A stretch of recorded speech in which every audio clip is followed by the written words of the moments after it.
Um, dois, um, dois, um, dois, três. Testando áudio. Um, dois, um, dois, um, dois. Olá.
Olá, boa tarde. Estamos ao vivo aqui no Palácio do Campo das Princesas, sede do governo do estado de Pernambuco, onde agora vamos fazer a apresentação do boletim de saúde com as informações referentes ao dia de hoje. Em seguida, os secretários de saúde do estado de Pernambuco, André Longo, e da Prefeitura do Recife, Jailson Correia, vão responder as perguntas que nos foram enviadas pelos jornalistas. Conosco hoje, como intérprete de Libras, Jefferson Costa.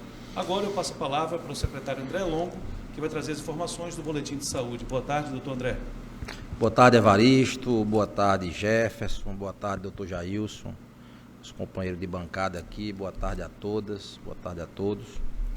Bom, nessa quinta-feira, nós confirmamos mais 682 casos da Covid-19 em Pernambuco. Desses novos casos, 326 se enquadram no diagnóstico de síndrome respiratória aguda grave e 356 como quadros leves da doença. Assim, já somamos 6.876 casos no estado, 4.371 deles considerados graves e 2.505 classificados como leves. 1.626 desses casos, inicialmente classificados como graves, evoluíram bem e encontram-se atualmente em isolamento domiciliar.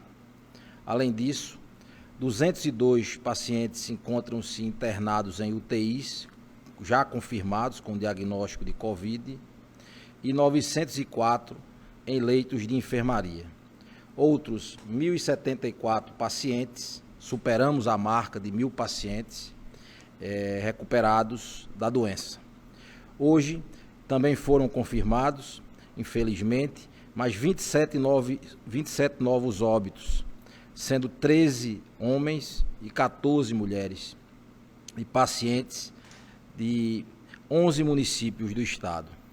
Esses pacientes eles tinham idades entre 37 e 97 anos, faleceram entre os dias 5 e 29 de abril, 13 deles apresentavam doenças pré-existentes e os demais estão em investigação pelos municípios. Com isso, o estado totaliza 565 mortes ocasionadas pela Covid-19.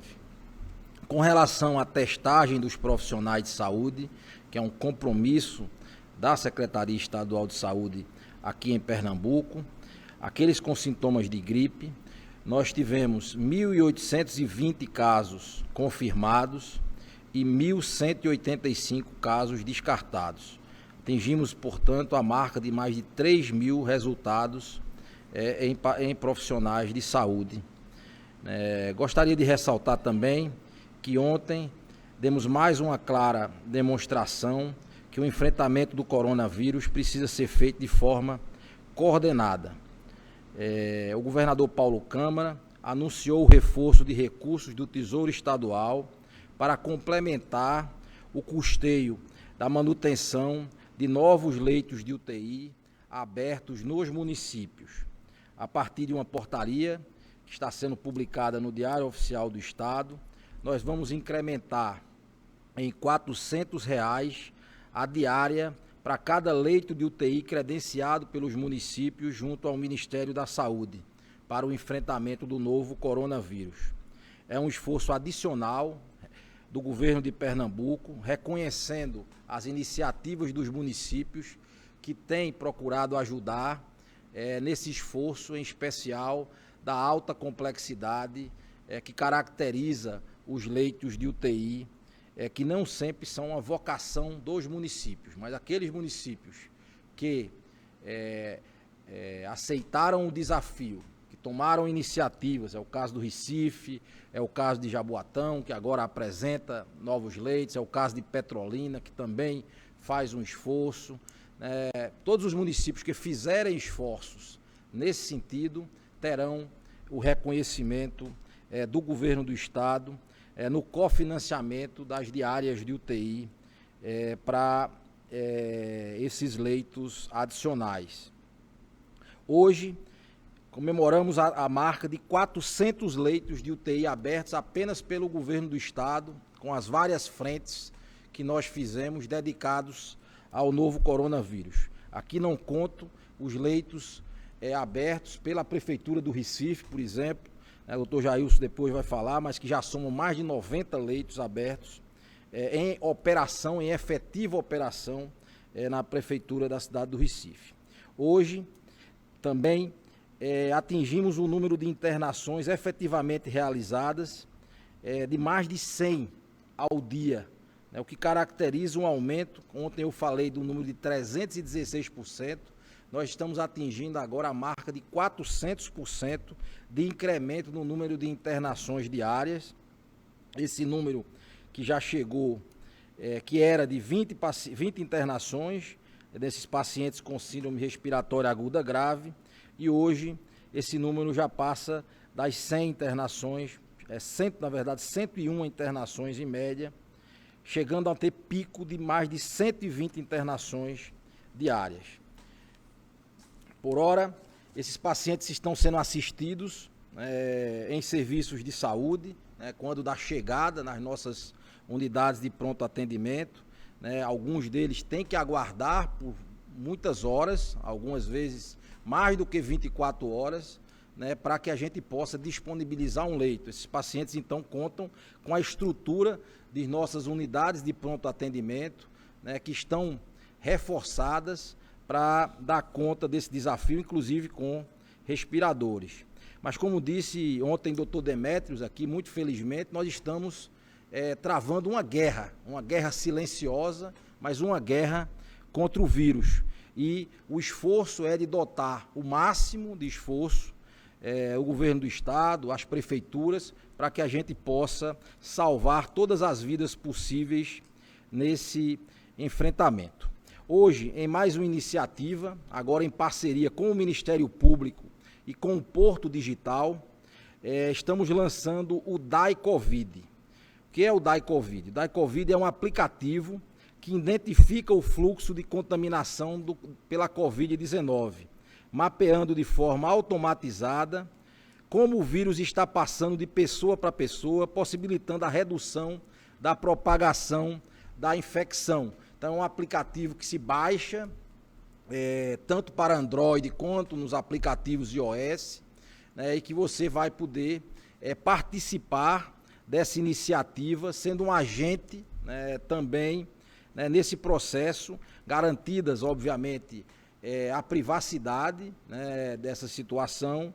Esse é um projeto muito interessante que foi desenvolvido a partir de uma iniciativa do Laboratório de Inovação do Porto Digital, junto com o MP Labs, que é uma iniciativa do Ministério Público de Pernambuco e que contou com o apoio da Secretaria Estadual de Saúde.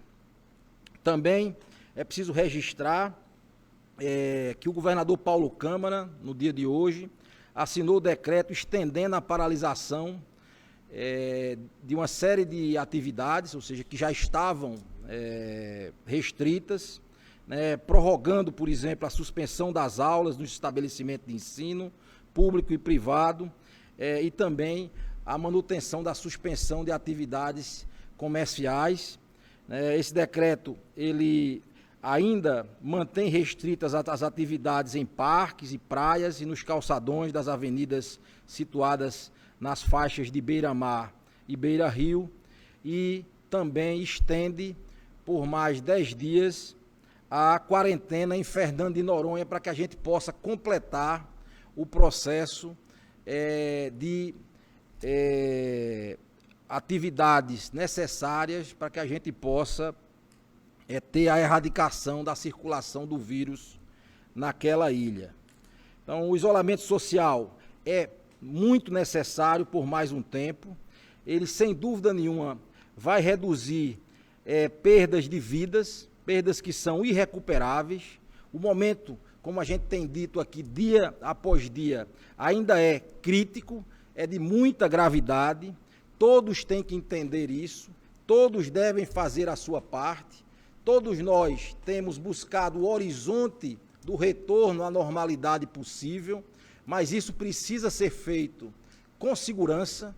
É esta segurança que nós estamos buscando, sempre colocando à frente, como determina o nosso governador, que as vidas estejam em primeiro lugar, que a saúde dos pernambucanos esteja em primeiro lugar, e o nosso objetivo principal é salvar vidas. Então, é preciso que todos mantenham um compromisso em ficar em casa, para que a gente possa, daqui a 15 dias, estar comemorando um isolamento social superior ao que nós temos hoje, e também estarmos comemorando muito mais vidas recuperadas, muito mais vidas salvas, como tem acontecido em vários lugares do mundo, Na verdade, está comprovado que o isolamento social, ele poupa vidas, ele é duro, ele impõe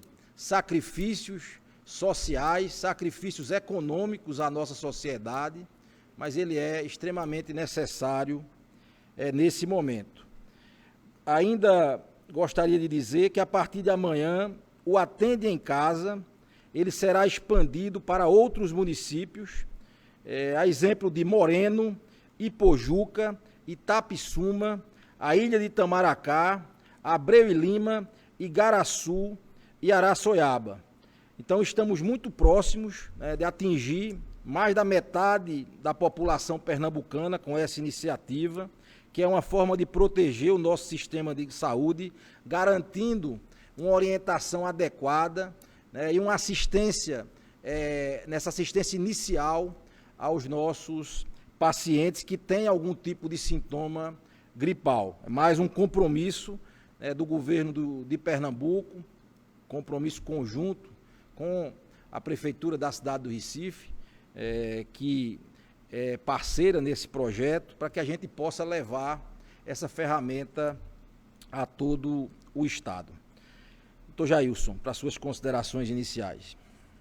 Muito obrigado, doutor André Longo. Tem sido uma honra compartilhar essa bancada com esse amigo secretário de Estado, e aqui fazendo um breve recorte dos dados de Recife em relação ao recorte epidemiológico e notícias importantes que foram anunciadas esta manhã pelo prefeito Geraldo Júlio. Queria saudar aqui Evaristo e Jefferson e dizer que, do ponto de vista do recorte de casos na cidade do Recife, nós hoje temos, nas últimas 24 horas, foram confirmados 357 novos casos, sendo deles 198 casos leves e 159 casos de síndrome respiratória aguda grave, totalizando agora 3.780 casos confirmados da Covid-19 aqui na cidade do Recife. São, infelizmente, a gente sempre repete isso, mais 14 vidas perdidas, 14 óbitos confirmados pela Covid-19 em nossa cidade, que atinge uma marca de 250 óbitos neste período até aqui.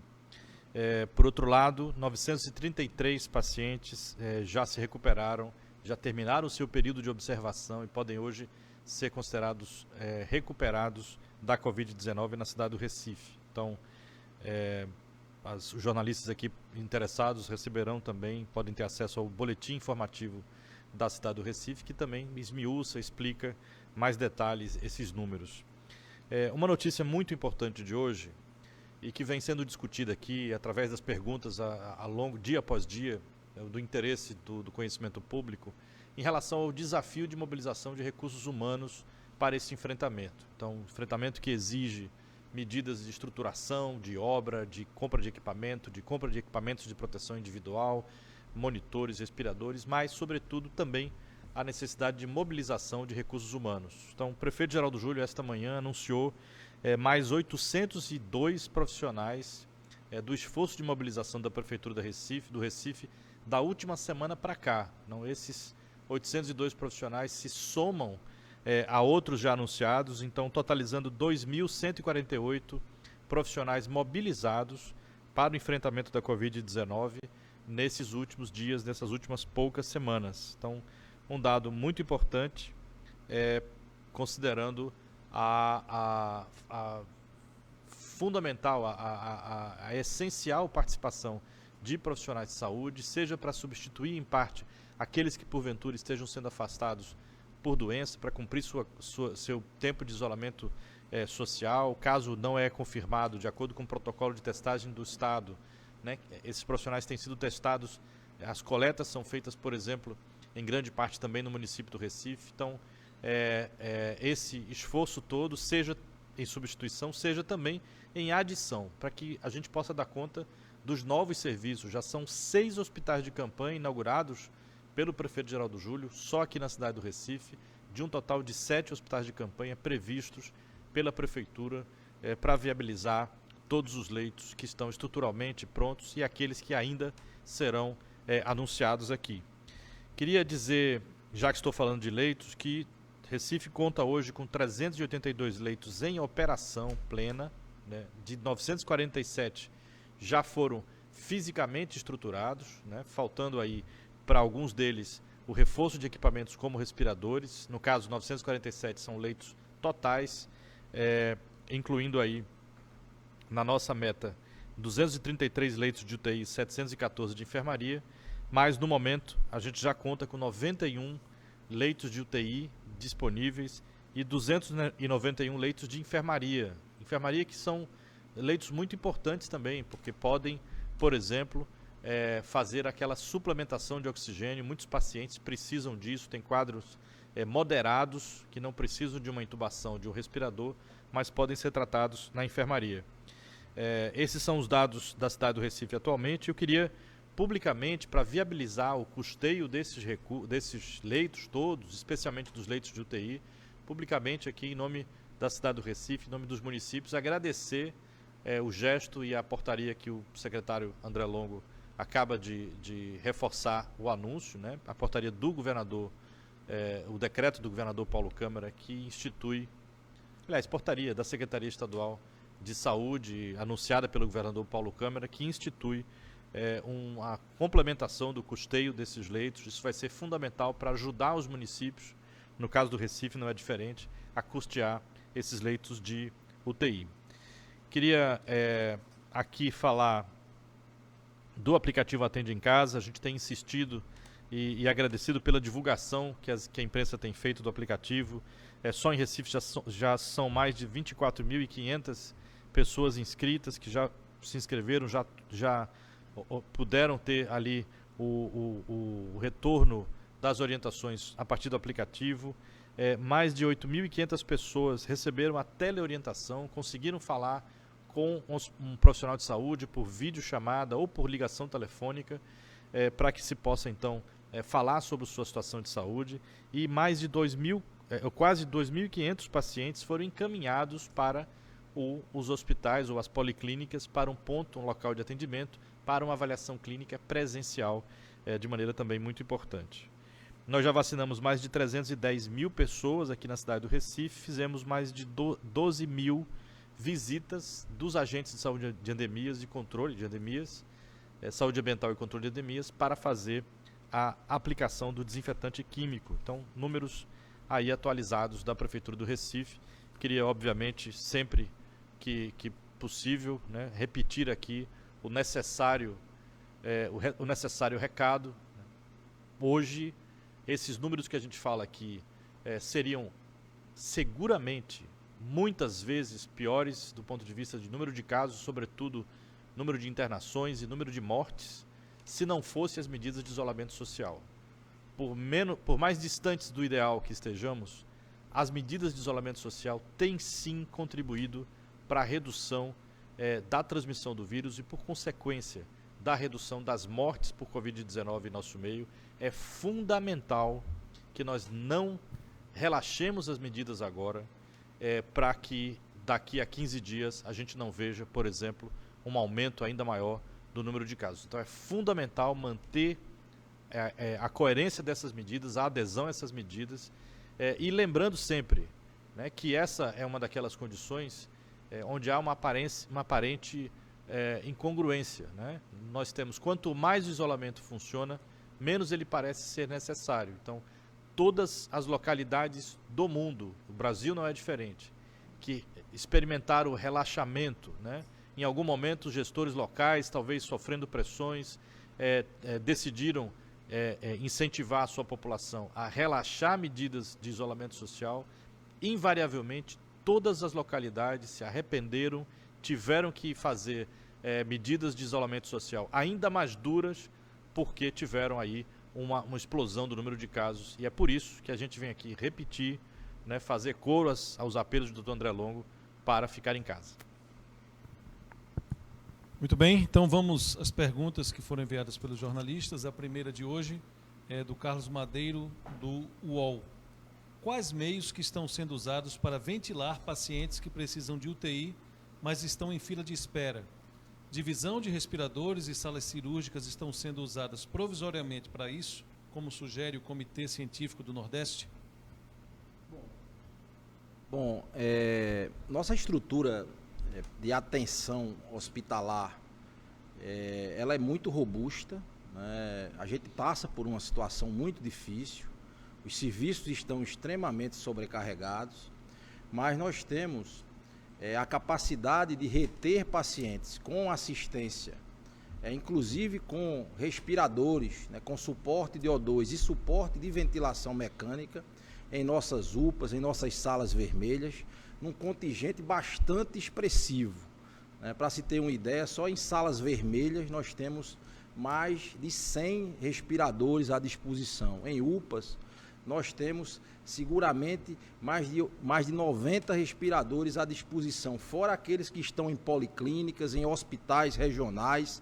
Então a gente tem um conjunto de respiradores distribuídos, né, para a nossa atenção, né, antes que o paciente tenha acesso propriamente dito à terapia intensiva, que garante, né, um suporte à vida, né, pelas horas em que ele aguarda, por exemplo, o suporte mais específico em terapia intensiva. Então é importante dizer que a gente tem que organizar este processo de atenção. Para isso existe a nossa central de regulação de leitos. Ela foi inclusive duplicada pela iniciativa, né, do governador Paulo Câmara. Reforçamos, né, com mais de 130 profissionais para que a gente pudesse organizar melhor esse fluxo. Então o nosso objetivo é não deixar ninguém desassistido, né? Nós temos o compromisso, né, de buscar assistência, toda a assistência necessária, mas é preciso reforçar.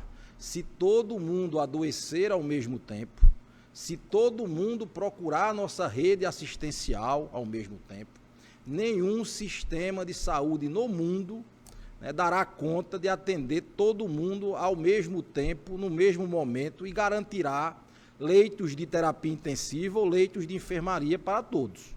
Então, é essa mensagem que a gente tem procurado passar ao longo de tantos dias aqui nessas coletivas. Esse é o esforço. Então, esse processo de regulação ele é contínuo, né, e ele tem usado toda a estrutura que nós pudemos. As UPAs, as policlínicas, os hospitais temporários, os centros de atendimento temporário, por exemplo, da prefeitura, que também tem respiradores, as nossas salas de estabilização em unidades regionais, toda essa gama está sendo mobilizada para garantir assistência, né, enquanto a regulação, né, de forma muito dinâmica, não faz essa remoção através de terapia intensiva, através de UTI móveis, levando esses pacientes para as enfermarias, para as unidades de terapia intensiva convencionais, vamos assim chamar. Mas em tempos de calamidade, em tempos de grande dificuldade, em tempos de situações de grandes pandemias ou epidemias, como nós estamos vivendo, é preciso guardar cautela, né, e principalmente atender a recomendação sanitária para que a gente evite um adoecer de muitos ao mesmo tempo. Nós estamos, inclusive, já com um sistema privado extremamente sobrecarregado.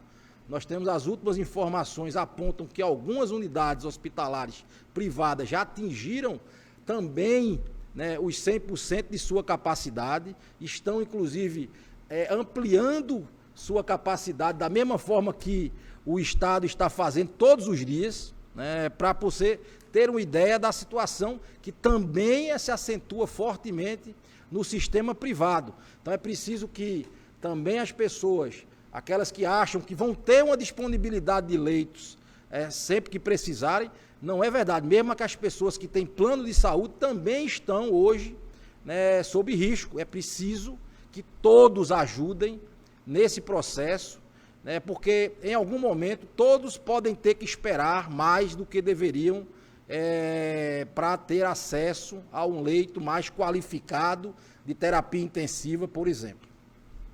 Doutor Jailson.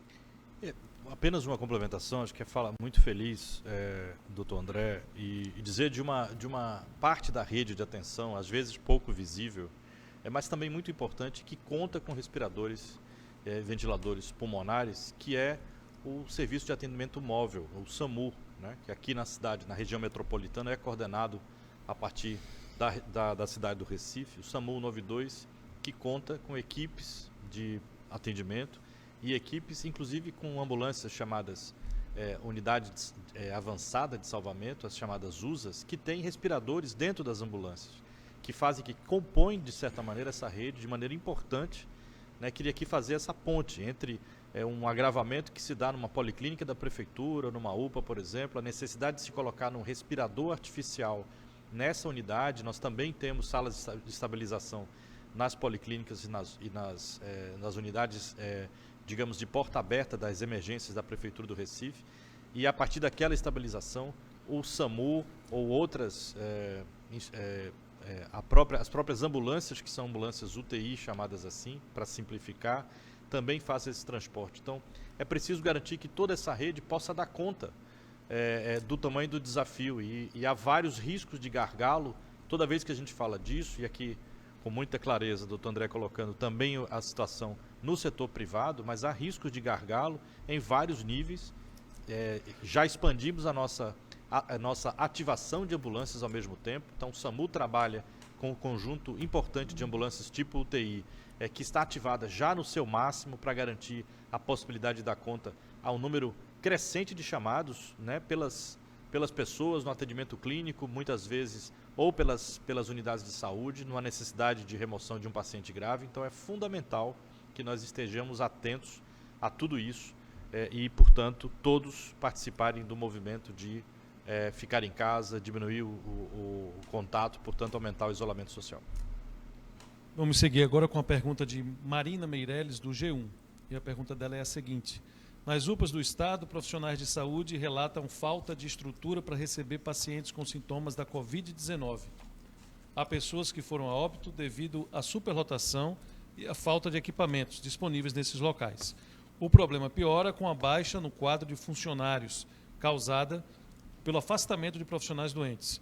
Como o Estado tem dado suporte às UPAs, que são o primeiro passo no caminho até os novos leitos para o enfrentamento à pandemia? Acabei de falar sobre isso, né? Nós procuramos reforçar as UPAs, inclusive de pessoal, fisioterapia respiratória, dotar de exames como gazimetria, para que pudessem melhor atender aos pacientes. A gente desconhece, né, que há inclusive uma redução, né, na procura da grande maioria dessas UPAs nesse momento. Então, os médicos estão muito focados em atender os pacientes com síndrome respiratória aguda grave, porque há uma redução na procura por outras patologias. É isso que a gente tem notícia hoje dentro dessas unidades de pronto atendimento. Obviamente, aquelas unidades de pronto atendimento que têm atendimento de traumato-ortopedia, que têm atendimento em pediatria, estão menos pressionadas, né, nessas especialidades. Obviamente que respeitadas as especificidades de cada uma delas, né, é fato que a demanda, né, de síndrome respiratória aguda grave, a gente tem dito, ela quadruplicou aqui, né? No Brasil como um todo, ela aumentou em torno de 10 vezes, mas aqui em Pernambuco a gente já tem números acima de 4 vezes. Então, os profissionais efetivamente estão tendo muito mais trabalho. A gente quer aqui reconhecer, né, o trabalho de todos os profissionais. É verdade que em alguns momentos você tem superlotação, é verdade que em alguns momentos você tem a necessidade de ter vários pacientes sendo atendidos ao mesmo tempo com desconforto respiratório, mas a gente ainda não tem notícia de que houve falecimento ou de que por falta de assistência, tá certo? Mas todos os óbitos, inclusive aqueles que ocorrem dentro de unidade de pronto atendimento, nós estamos buscando revisá-los, né, em comitês de análise desses óbitos. Nós estamos preparando todos esses dados serão publicizados, né, dos locais de ocorrência, até porque é um compromisso da gestão estadual fazer o esclarecimento dessas situações. Nós não escondemos absolutamente de que há dificuldades, né, nesse atendimento, mas a gente acredita muito na força de trabalho dos profissionais que estão nas unidades de pronto atendimento, acredita muito na estrutura, né? Agora, essa estrutura ela é finita, nós sabemos efetivamente que ela tem uma capacidade instalada, e é isso que a gente vem dizendo todos os dias. Se você não colabora, né, se todos nós não assumimos esse compromisso, efetivamente, em algum momento, você terá suplantada a capacidade dos estabelecimentos, nós também não vamos negar isso, tá certo? Que em alguns momentos há essa dificuldade, e aí este retrato é o retrato de uma situação que era inclusive previsível, né, que nós vínhamos dizendo aqui que poderia ocorrer, eventualmente, em algum momento do dia, você ter uma sobrecarga maior dessas estruturas, né, nós precisamos todos estar conscientes de que essa é uma situação que pode efetivamente acontecer. Doutor Jailson, quer acrescentar algo sobre esse assunto? Que já na resposta anterior a gente já falou das policlínicas, do reforço necessário e dizer que o movimento de mobilização de recursos humanos também é para dar conta dessas dificuldades na ponta, e recursos humanos e equipamentos e tudo mais que a gente tem falado aqui é exatamente para dar conta desse desafio que vai ficando cada vez mais delicado e difícil de lidar a partir do momento em que, a despeito de todo o imenso esforço que tem sido realizado, essa estrutura é finita, e é isso, obviamente, que nós não queremos, que a gente quer evitar a todo custo, e só tem uma maneira de evitar, já que não existe uma vacina para controlar a transmissão do coronavírus, a vacina possível é o distanciamento social. E assim como as vacinas, né, muitas vezes não se percebe a sua vantagem, porque quando se faz a vacina efetiva, diminui a visibilidade do problema, e as pessoas, então, do mesmo jeito que passam a não prestar atenção na vacina, também aqui na questão do isolamento social. Então, é a única forma, não tem jeito, tem que fazer isolamento social, ou o risco que nós corremos é gravíssimo de que todas essas observações das perguntas aqui, a pergunta de Marina e várias outras perguntas ao longo do tempo, possam ficar ainda mais difíceis. As respostas são as atitudes da gestão pública estadual, da gestão pública dos municípios, mas essa resposta tem um limite. E só quem tem a capacidade de diminuir essa pressão sobre o sistema de saúde é a atitude de todos coletivamente fazendo isolamento social. Vamos seguir com a pergunta de Cíntia Leite, do Jornal do Comércio. Em relação aos leitos de UTI, como está a capacidade de resposta de Pernambuco? Na primeira quinzena de maio, quantas vagas de terapia intensiva devem ser abertas na rede estadual? Para ampliar essa capacidade, o governo estadual tem conversado também com os planos de saúde para obter leitos nos hospitais privados? Bom, nós temos procurado prestar contas dessas ampliações, né, da nossa capacidade instalada de leitos. Temos feito isso todos os dias. Falei já que a gente atingiu a marca dos 400 leitos de terapia intensiva operacionais no estado. Parte disso foi esforço de remanejamento de leitos ociosos da própria rede própria, parte foi expansão dessa rede própria, parte foi expansão de organizações sociais, novos serviços como Alfa, como a Brits de Albuquerque, parte foi um esforço nos serviços que já eram contratados, geridos por organização social, né, parte foi nas instituições filantrópicas que foram contratadas, e uma parcela, né, que nós já somamos mais de 70 leitos, já foram contratados de privados, que Cíntia aqui se referiu a plano de saúde, né? Eu disse na minha colocação anterior que há já uma pressão, ainda há uma pressão, que inclusive se ampliou em algumas dessas unidades privadas, né? A gente tem notícia de hospitais privados que estão tendo que expandir a sua capacidade para dar conta da demanda que está chegando. Hoje mesmo eu conversei com dois representantes de unidades hospitalares que me colocaram a necessidade de ampliar seus leitos. Então, ou seja, estão conseguindo também respiradores do mesmo jeito que a gente para transformar enfermaria em leito de terapia intensiva. Então isso demonstra que a gente inclusive dizia, é esperado que haja um descenso na curva na rede privada, e que a rede privada, era uma expectativa nossa, pudesse ficar ociosa para que a gente pudesse utilizar dessa ociosidade. A gente está encontrando, então, hoje, que ainda há uma resistência, né, da curva, ou seja, ainda há aceleração da curva também na rede privada, ou seja, naquela população que tem plano de saúde, ainda não se atingiu o patamar de platô, né, que poderia acontecer, inclusive antes, porque a gente viu a primeira onda, foi uma onda mais no privado, mas com o relaxamento do isolamento social, as pessoas que têm plano de saúde também estão neste grande movimento de aceleração da curva. Então, os serviços privados ainda estão extremamente demandados também nesse processo, é o que a gente tem visto, né? A gente vai fazer um detalhamento muito maior disso, né, a partir da próxima semana. A nossa central de regulação montou um sistema de informação para ser mais precisa nesse acompanhamento. Nós, inclusive, estamos editando uma portaria que deverá estar saindo no dia de amanhã, né, para disciplinar esse processo de coleta de informações, né, para que a gente possa ter um detalhamento maior disso.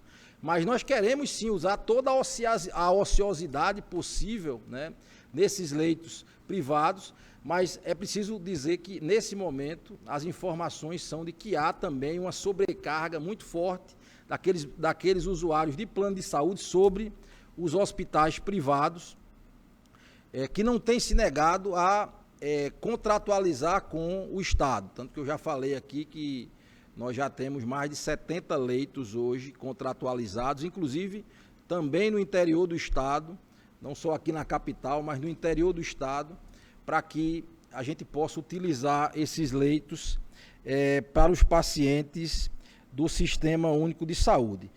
Só para complementar, ainda há, obviamente, dentro do nosso planejamento, né, e nós estamos adquirindo respiradores, uma dificuldade muito grande, né, mas todos os respiradores que têm chegado têm sido distribuídos, permitindo a abertura de leitos. É assim que nós chegamos a esses 400 leitos que estamos anunciando hoje.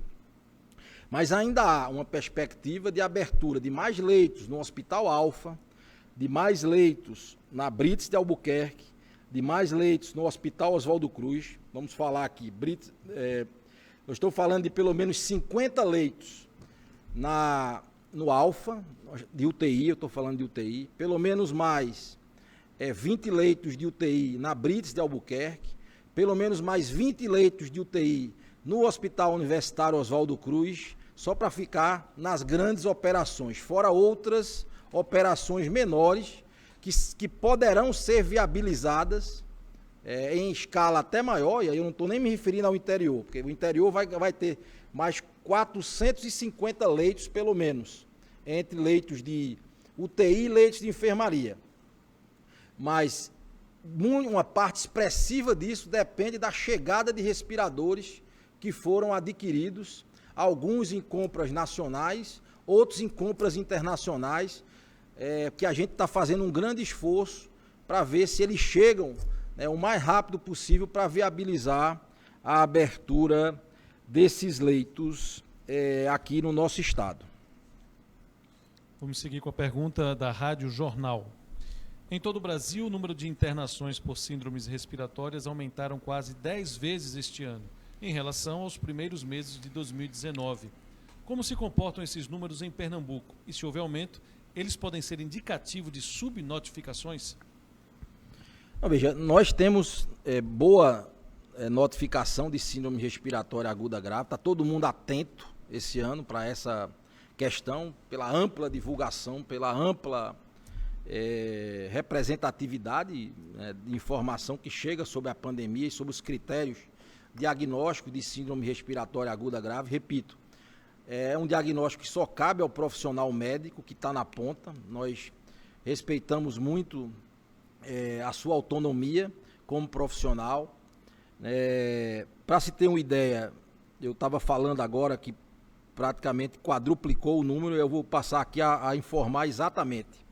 Em 2019, Pernambuco registrou 2.133 casos de síndrome respiratória aguda grave durante todo o ano de 2019. 2.133 casos de síndrome respiratória aguda grave, sendo 926 entre janeiro e abril. Tá? Marca esse número, 926. Em 2020, até o dia 28 de abril, não terminamos o quarto mês, já foram 3.354 casos de síndrome respiratória aguda grave. Ou seja, comparado janeiro a abril, já são 926 em 2019, 3.354 casos em 2020. Ou seja, em menos de 4 meses do ano de 2020, nós atingimos quase 50% mais casos, aliás, mais de 50% dos casos de todo o ano de 2019.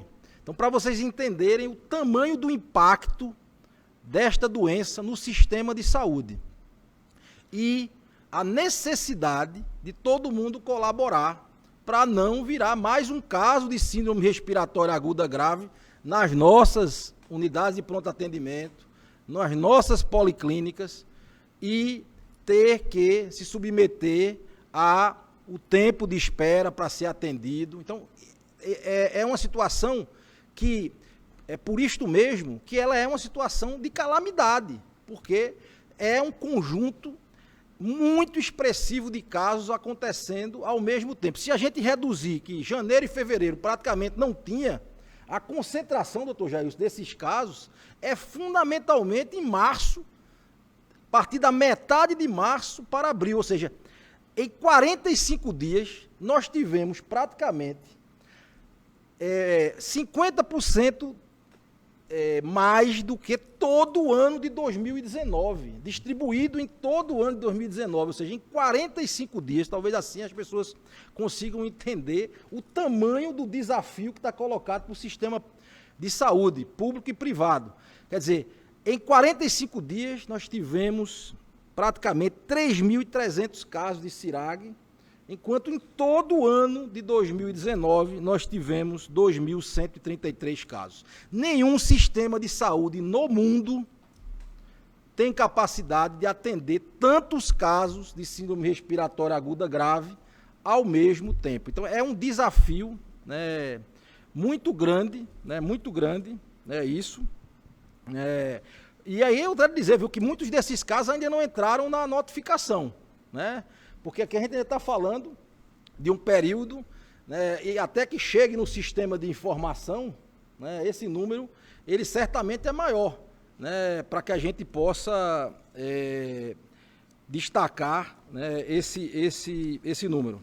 Doutor Jailson.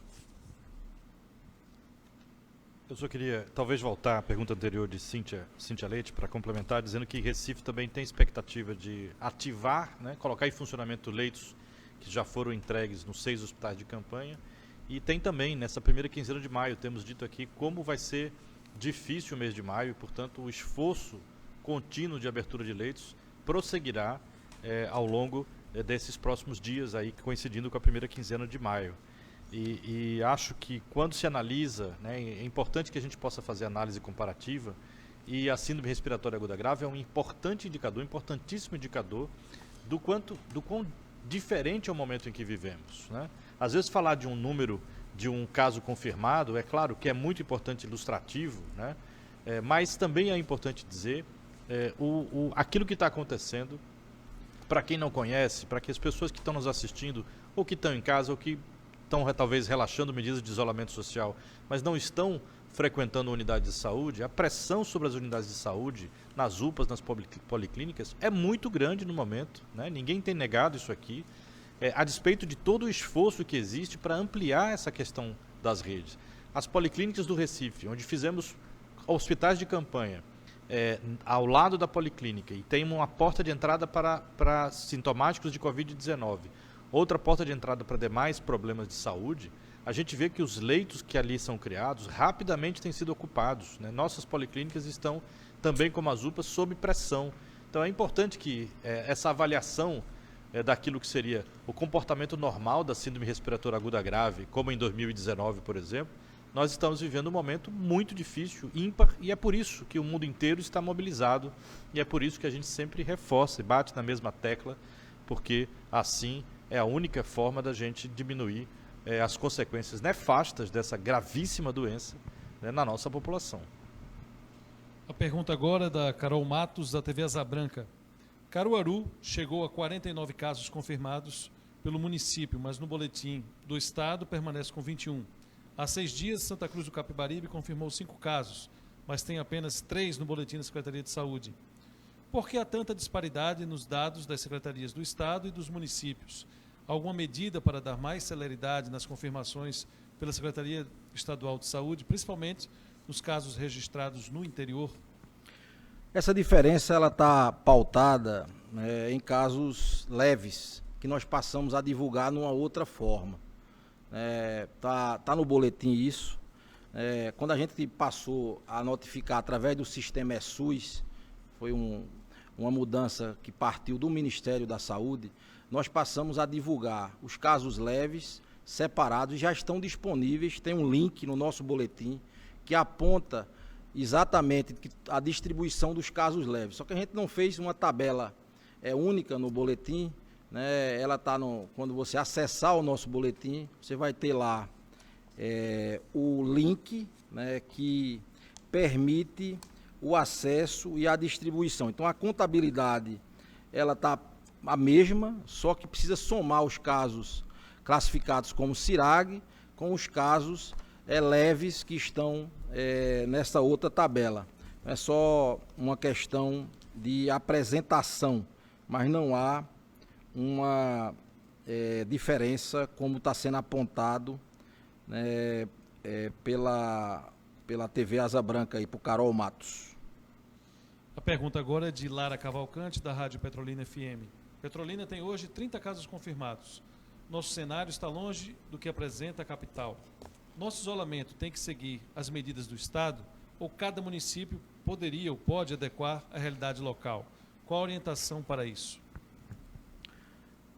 A estrutura do Estado, ela tem uma dependência muito grande do ponto de vista de organização do sistema de saúde da região metropolitana. Então, nossos municípios e nossas macro-regiões, elas não têm autonomia suficiente até esse momento para se considerarem autônomas para tomar decisões. Então, a orientação do governo do Estado, a partir do momento que nós tivemos a circulação comunitária, ela foi, né, de, obviamente, considerar o Estado inteiro do ponto de vista da sua estrutura de assistência à saúde. Óbvio que alguns prefeitos podem manifestar o desejo de tomar medidas diferentes, isso é natural, né? E a gente vai considerar essa situação para análise, mas a recomendação sanitária, tendo em vista a fragilidade dos sistemas de saúde dos municípios pernambucanos e mesmo da estruturação regional, que não permite, né, que você tenha decisões autônomas no campo da saúde. Então é preciso considerar a estruturação do sistema de saúde como um todo, e nesse ponto é fato que você tem algumas regiões com menos casos do que outros, mas o isolamento social ajuda no sentido da prevenção da doença para todos. É preciso que todos tenham consciência disso. Nós estamos, obviamente, priorizando a região metropolitana, mas também com projetos em desenvolvimento durante o mês de maio para essas outras estruturas. Há um grupo de trabalho a nível de Estado, coordenado pela Secretaria de Desenvolvimento Econômico, que vai pensar na retomada, e ao pensar nessa retomada, a gente vai considerar as curvas em ascensão nas macro-regiões do Estado e a estrutura que nós estamos montando nessas regionais. Então, isso tudo poderá ser considerado, mas, nesse momento, por precaução, as medidas sanitárias elas foram recomendadas para todo o estado de Pernambuco. A pergunta é de Jorge Cosme, do portal Leia Já. Quais as mudanças já estão sendo observadas na relação com o governo federal após a troca dos ministros da Saúde? Houve alguma melhora ou piora nessa comunicação? A Secretaria Estadual de Saúde tem conseguido ser ouvida? Bom, nós já tivemos 2 contatos com o novo ministro da Saúde, Nelson Tais. Nós tivemos oportunidade de participar, acompanhando o governador Paulo Câmara, de 2 videoconferências com o ministro, com sua equipe. Na primeira, ele pediu que nós apresentássemos um documento técnico, colocando as necessidades do estado de Pernambuco. Nós o fizemos. E uma outra onde nós tínhamos a expectativa de que ações mais concretas pudessem ter sido desenvolvidas, mas foi uma reunião em que a gente não teve concretude, né, dessas respostas. Houve o compromisso de que o secretário executivo, o general Pazuello, ele seria o braço operacional nesse contato com os estados. Nós estamos buscando respostas junto ao general Pazuello do ponto de vista de insumos estratégicos, e aqui eu falo fundamentalmente de mais respiradores, para que a gente possa acelerar a abertura de leitos, tanto no Hospital Alfa, quanto na maternidade Brits de Albuquerque, referências hoje para a Covid, quanto também para permitir a ampliação de leitos no Hospital Oswaldo Cruz. Então a gente tem um conjunto, nós pedimos inicialmente 100 respiradores, um esforço para esses primeiros dias, para esse primeiro contato com o novo ministro. Conseguimos 35, mas fruto daquela decisão judicial que veio do Tribunal de Justiça de Pernambuco, a quem a gente novamente agradece, que foi alvo de busca e apreensão em São Paulo, mas precisamos de pelo menos mais 65 respiradores. A ideia era que a gente pudesse ter esses equipamentos até o final da semana, mas ainda aguardamos, então, uma resposta mais objetiva por parte do Ministério da Saúde. O Ministério, que eu posso dizer aqui, até o momento, em menos de 10 dias de chegada do ministro, ele já teve solicitude, nós já tivemos contato com ele. É fato que mandou 20 respiradores no último final de semana, não neste, no final de semana anterior, 20 respiradores, mas ainda falta uma ajuda mais concreta do ponto de vista dessa infraestrutura necessária, mas a gente ainda acredita, é pouco tempo, né, que o Ministério chega, né, que o novo ministro chega, que ainda possa ajudar quem está em situação mais difícil. Isso foi dito por eles, que iam priorizar aqueles estados com os indicadores mais avançados, que é o nosso caso. Nós também pedimos, foi uma manifestação do governador Paulo Câmara, que o ministro pudesse sinalizar claramente para a importância do isolamento social em estados como Pernambuco, e que mais do que isso, que o governo federal, através do Ministério, pudesse nos ajudar a intensificar esse processo, né, de isolamento social, de distanciamento social, com medidas concretas, né, para isso. Para além de dizer que nós precisamos, que esse é o discurso do Ministério, que precisamos respeitar o isolamento, precisamos ter o caminho para a saída do isolamento. Sim, mas nós precisamos reconhecer que em alguns locais o isolamento precisa inclusive ser intensificado e precisa ter apoio do governo federal para você intensificar esse processo. E nós fizemos ver isso ao ministro, que nós precisamos de apoio, né, também do governo federal, com essa sinalização, para que a gente pudesse aprofundar, né, o processo de isolamento aqui, para que a gente pudesse salvar mais vidas, na medida em que precisamos ampliar a capacidade instalada. Estamos limitados em parte pela questão dos respiradores, em boa parte pela questão dos respiradores. Então, nos cabe, como autoridade sanitária, intensificar as medidas de isolamento.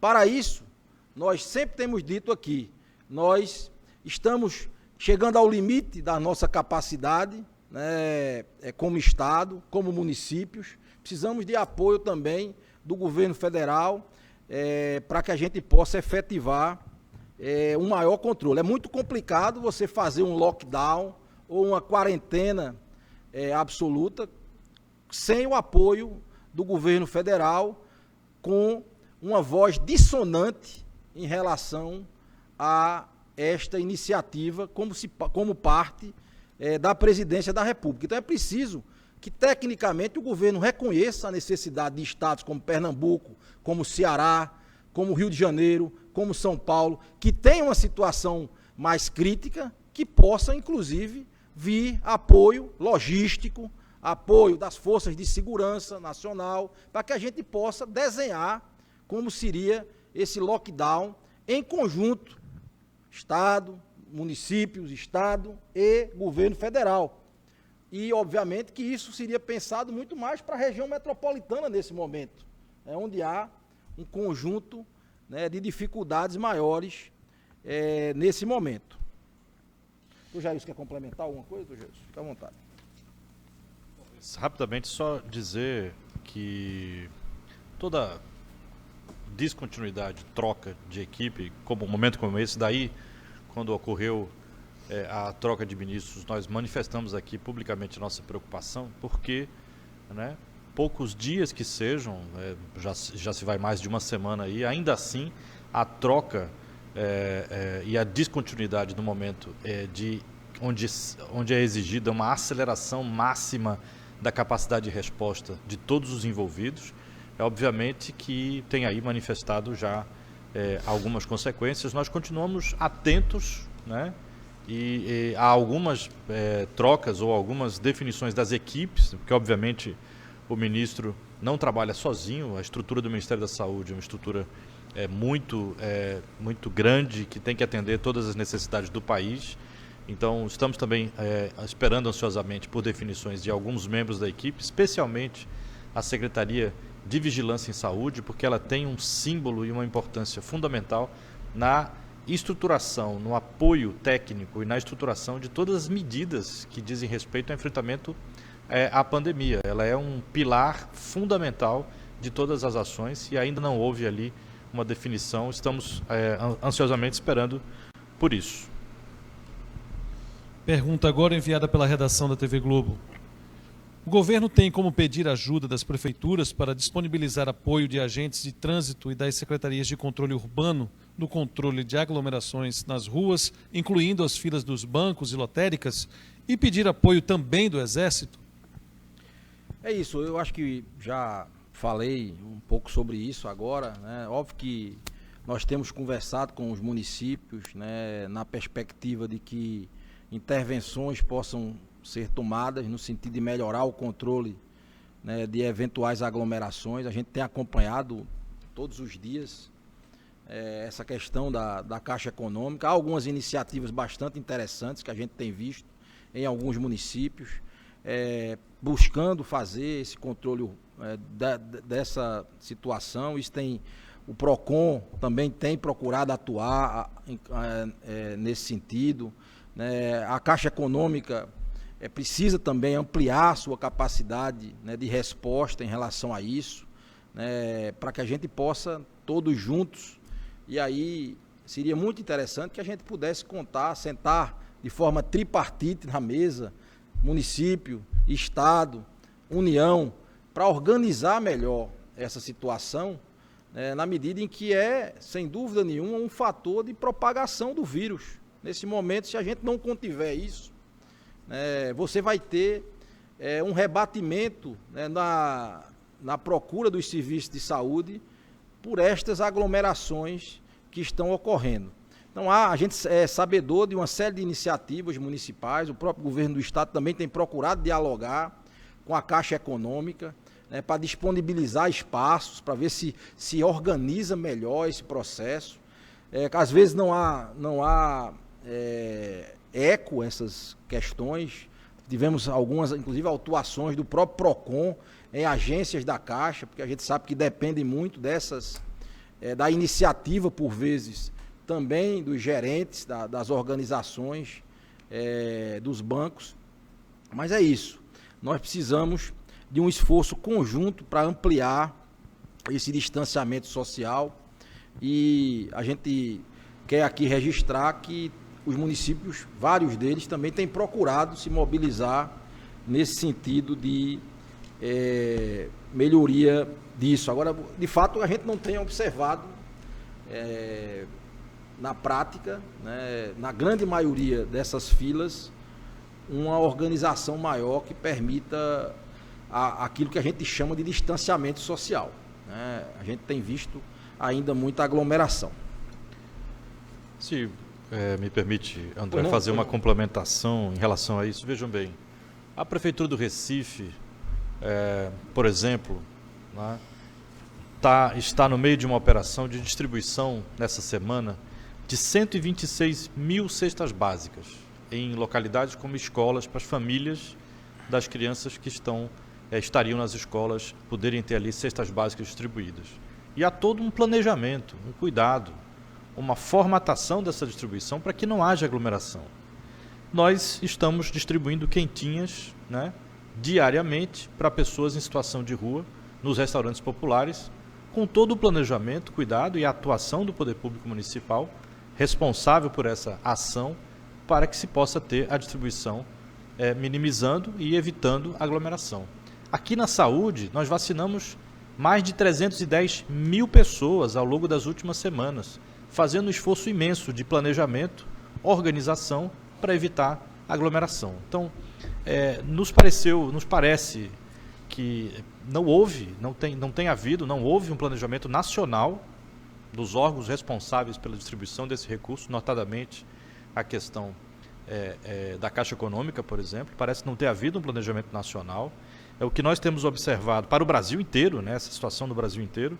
O que nós temos observado são as superintendências regionais, os gerentes aqui, locais, regionais de cada agência, com pouca margem de manobra, com pouca capacidade de resposta, com boa vontade e interesse, muitas vezes, de encontrar soluções, muito preocupados com aquilo que acontece na frente da gerência que ele coordena, daquela unidade, daquela agência que ele gerencia. Então, isso é muito importante. Então, houve um caminho para chegar até esse momento. Então, a observação, houve um decreto municipal que colocava claramente a responsabilidade, demandava a responsabilidade dos bancos, por exemplo, a organização dessas filas, a notificação e multas a partir do PROCON.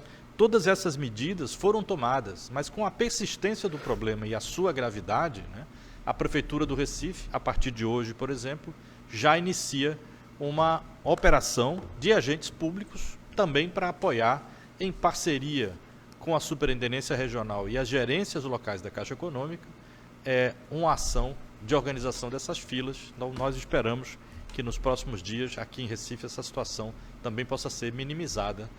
Mas é fundamental lembrar de que uma ação desta magnitude, né, exigiria de quem é primariamente responsável por ela um maior planejamento, mas estamos aí à disposição e já iniciamos na Prefeitura do Recife um trabalho de apoio às agências locais para que haja minimização deste problema de aglomeração nas filas. A pergunta agora é de Adriana Vitor, da TV Jornal. Ela diz o seguinte: recebemos um vídeo com imagens de fila de ambulâncias no Hospital Getúlio Vargas. Qual é, no dia de hoje, a situação dos leitos da rede pública de Pernambuco em relação à ocupação/disponibilidade?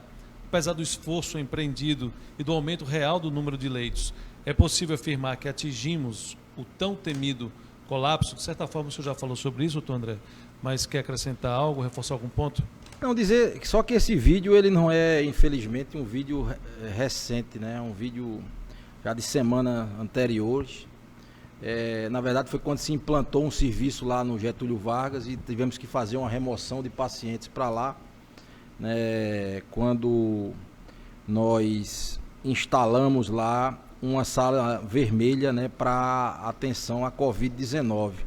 Isso foi mais precisamente na semana passada, né? E aí esses vídeos ficam circulando, as pessoas ficam querendo causar, mas nada, não tem nada que não seja crítico, tá certo? A situação é crítica, a nossa capacidade, acho que a última vez que eu olhei o painel, nós tínhamos 98% dos leitos ocupados. Há uma fila de espera que superava 100 pessoas, né, hoje, né, em UTI, aí isso varia muito, né,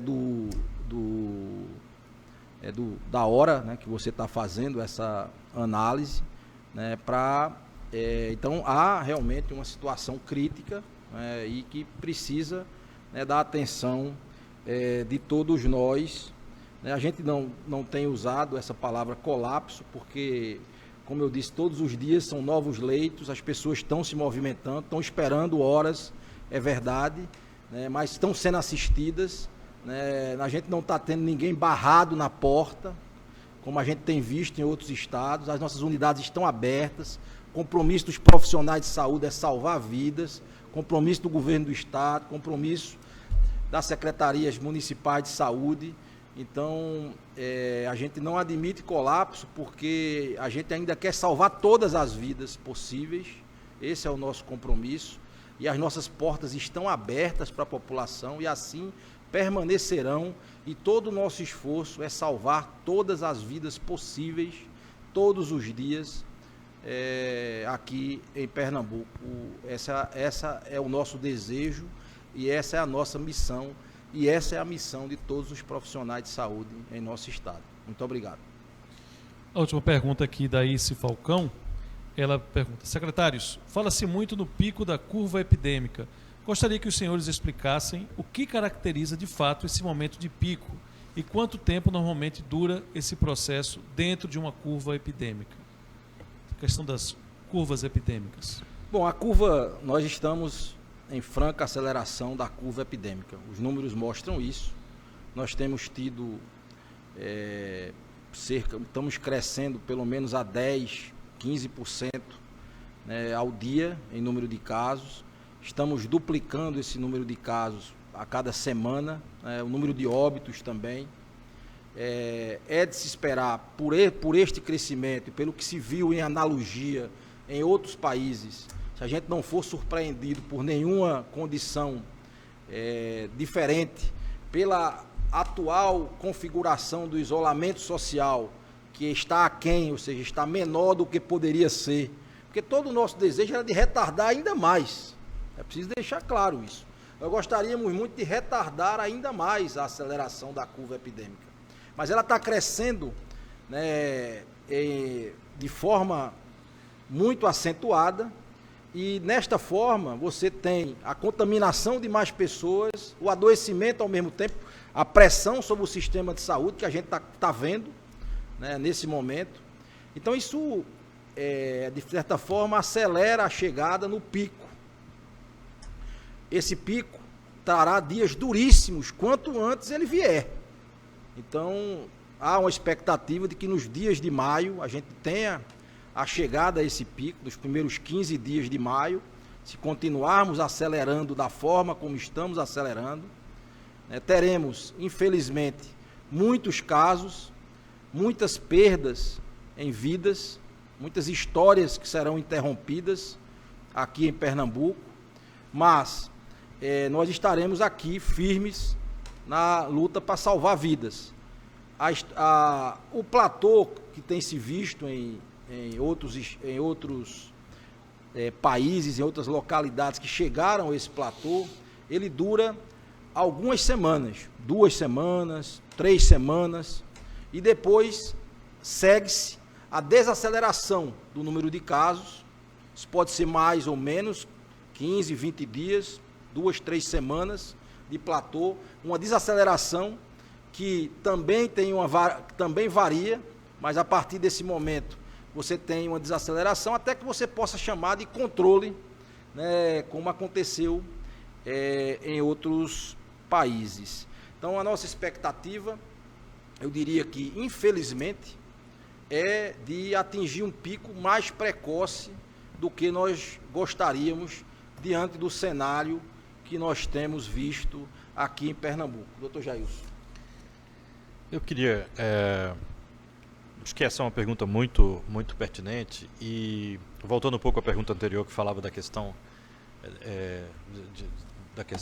da palavra colapso, etc. Veja, acho que o doutor André foi muito feliz em explicar o seguinte: enquanto houver capacidade de resposta do poder público e das estruturas da saúde no município e no estado de gerarem mais leitos de enfermaria e aprimorarem o sistema para dar conta de mais pessoas que vão precisar de internação e vão precisar de leitos de UTI, nós estamos ali na linha de corrida, correndo, né, para e passo, ora um passo na frente, ora para e passo, ora correndo um pouco atrás, mas sempre buscando alcançar e acompanhar o crescimento da doença. Então, a gente aqui tem essa percepção, essa convicção de que enquanto houver capacidade de resposta do sistema de saúde, nós estaremos ali acompanhando nessa corrida.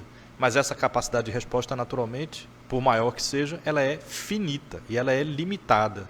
E é isso que nos preocupa fortemente.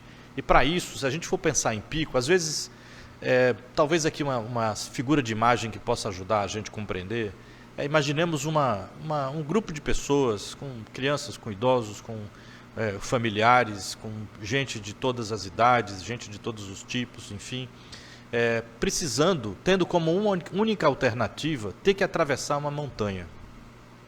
Tem que chegar do outro lado, porque não há retorno, não tem como voltar. É preciso atravessar a montanha. Se essa montanha é muito íngreme e ela tem um pico muito acelerado, nem todo mundo estará apto a chegar no pico e passar para o outro lado para poder atravessar essa montanha. Pessoas vão ficar para trás por causa do tamanho, da dificuldade que o sistema de saúde, no caso dessa imagem, permite cuidar. Então, o pico ele pode ser mais curto e avassalador se a transmissão se dá de maneira descontrolada, e o pico ele pode ser, ou o cume dessa montanha, ela pode ser mais suave e talvez mais longa. É por isso que esse período de pico é muito complicado de se definir num período de tempo, porque ela pode ser mais suave e mais longa, o que permitiria, mesmo que pessoas que tivessem ali mais dificuldade nessa figura de linguagem, atravessar esta montanha. Então, a gente está falando aqui, objetivamente, em lugares onde houve a aceleração mais rápida, o crescente de número de casos de morte, até chegar num dado momento em que muitos lugares colapsaram, sistema de saúde colapsaram, até sistema funerário, né? Por causa dessa curva extremamente íngreme do pico da infecção, da transmissão.